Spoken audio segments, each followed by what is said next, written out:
Тарыхый мурас жаңы конушунун урматтуу жашоочулары, кадырлуу кала тургундары.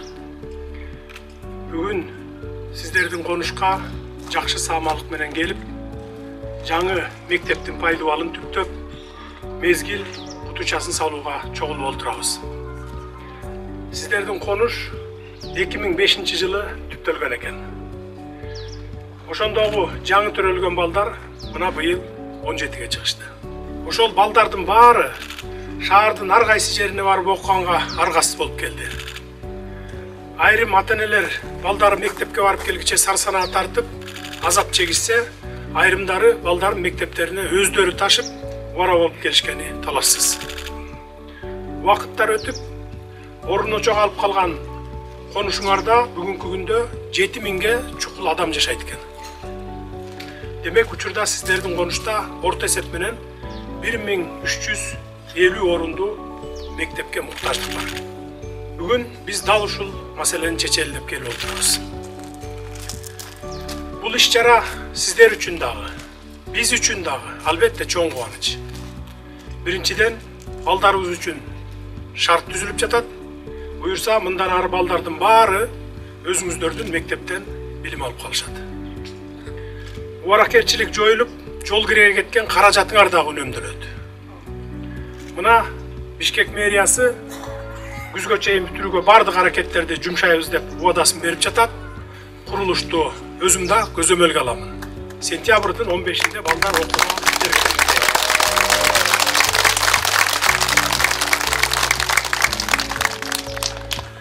Бүгүнкү күндө мектеп тартыштыгы Бишкек менен Чүй облусунда абдан чоң экенин жакшы билесиздер. Ички миграциядан улам балдарды мектептерге жайгаштырууда оорчулук дал ушул аймакка түштү. Айрыкча Алам Үдүн, Сокулук райондорунда жаңы конуштар абдан көп түптөлгөнү белгилүү. Бишкек шаарынын өзүндө эле жеке мектептерди кошпогондо 177 000 окуучу бар. Борбор шаарыбызда элдин саны 2022 жылдын 1-январына карата 1.074.000 адамды түздү. Бул каттоосу бар адамдар гана. Ал эми Бишкектин айланасындагы 47 жаңы конушту эске алганыбызда, демек балдардын санынын көптүгү 2 эсени түзөт да. Ошентип, өзүңүздөр күбө болгондой, мектепке болгон муктаждык абдан чоң. Балдарыбызга жагымдуу шарттарды түзүп берүү менин жүрөгүмдү өйгөн маселелердин бири. Ушул жерден дагы бир жагдайга токтоло кетүүнү эп көрүп турам. Өлкөдө тартыштык болуп атса, административдик имарат салат деп сын пикир айткандарга жооп бере кетейин деп атам. Өлкө боюнча дээрлик бардык тармактарда масштабтуу түрдө курулуштар жүрүп жатат. Аны өзүңүздөр көрүп билип турасыздар. Бишкек шаарында эле 15 мектеп, 15 бала бакчаны мамлекеттик бюджеттин эсебинен салып баштадык мына. Ак Бата, Алтын Ордо, Мурас Ордо, Ак Ордо, Ак Босого, Көлмө конуштарында мектептер салынып атат. Баары башталды. Бишкектин тарыхында 15 мектеп бир учурда салынып баштайт деген таптакыр болгон эмес. 15 мектеп, 5 бала бакча. Буга биз мэр жаңылып калды, кичине 1,5 миллиард акча бөлдү. 2,5 миллиард сомдон ашык акча каражатын бөлүп берди. Мектептердин ар бир квадрат метрин $650 салып жатабыз. Буга чейин ар бир квадрат метрин $820 салып келишкен.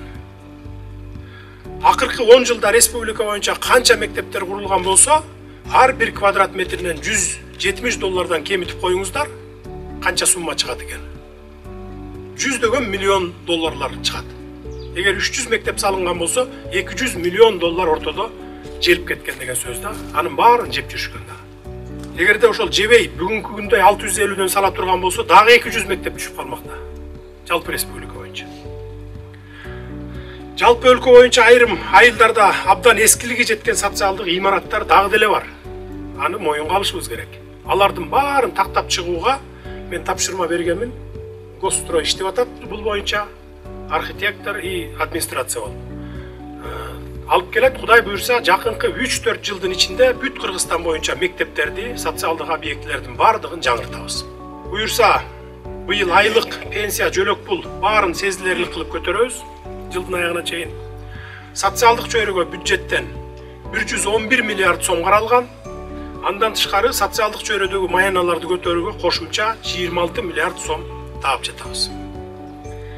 50 жылда эл жаңы, 100 жылда жер жаңы деген сөз бар элибизде.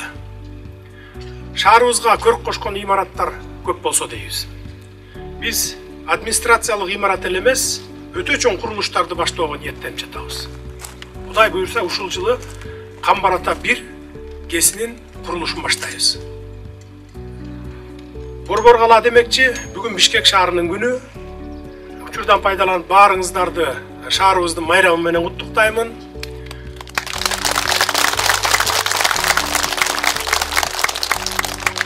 Ал эми сиздердин конушта курула турган мектеп боюнча айта турган болсом, бул билим уясы жер төлөсү менен 3 кабаттуу имарат болуп салынат.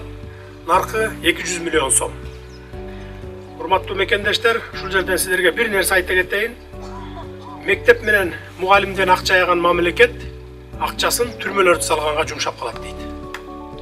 Биздин башкы максатыбыз балдарыбыздын коопсуздугу, аларга татыктуу билим берүү болуп саналат.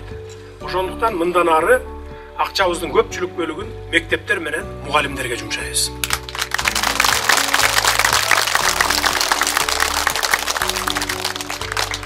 Имараттын комплексинин ичинде спорт залы, жыйындар залы, ашкана, китепканасы, окуу залы менен кошо болот. Жер төлөдө көркөм искусство кружокторуна кабинеттерде эске алынган, ар бир класс предметке жараша жабдылат. Химия, физика боюнча лабораториялардагы иштегидей кылабыз. Кыскасы, заман талабына ылайык жаркыраган жакшы мектеп түшөт.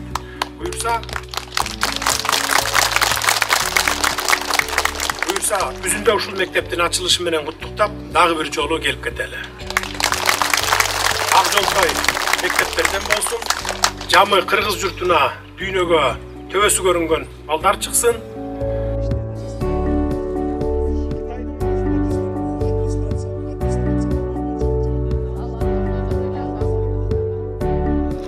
Ушул Бишкек шаарында жалпы мугалимдердин атынан сизге чоң ыраазычылык билдиребиз.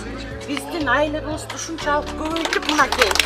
Мугалимдердин баары аябай сүйүнүп атат чындыгында. Андан кийин мына өзүңүз айткандай, мен мурда 12 миң алчумун. Азыр 25 миңге жетип калдым. Маданияттарды биз санап 15 мектеп салып атабыз. Биринчи жолу. Аябай чоң ыраазычылык. Биз мугалимдер кубануу менен кабыл алып атабыз. Рахмат сизге.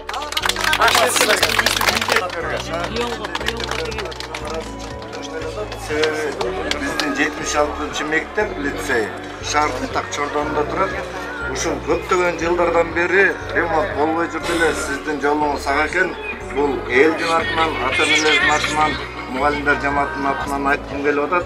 Сизге көптөгөн көп ыраазычылык. Анын үстүнө мынакей 13 жылдан бери ремонт болбой жүргөн мектеп сиздин келишиңиз менен жолуңуз ак экен. Бул энеталардын айтып койгон салам дуасын мен сиздерге жеткиргим келип атат. Сизге өтө чоң көптөн рахмат.